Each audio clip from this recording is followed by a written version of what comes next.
দেখেন আলহামদুলিল্লাহ ভাগ্য করে একটা ছেলে পেয়েছি।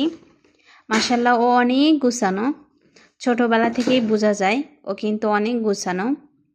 ও সব খেলনা একটা একটা করে নিচে নামাবে আর আবার সে সুন্দরভাবে তুলে তুলে রাখবে খেলা শেষ হলে। ওর যখনই খেলা শেষ হবে ও এরকমভাবে তুলে তুলে রাখবে, না আমাকে তুলে রাখতে হয় না, সে একা একাই নামাবে, খেলবে, আবার একা একাই তুলে রাখবে। এত ছোট বয়সে যে এত কিছু বোঝে, এটার জন্যই আমি আল্লাহর কাছে শুকরিয়া জানাই। মাশাআল্লাহ সে অনেক কিছু বোঝে। এই যে ওর এখন খেলা শেষ, ও সবটি খেলনা তুলে তুলে রাখতেছে।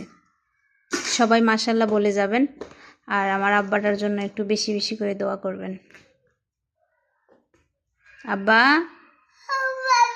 তোমার ঘুম পেয়েছে তাই খেলনা উঠিয়ে রেখেছো? আসো তোমাকে ঘুমিয়ে দিব, আসো। টাটা পুরা।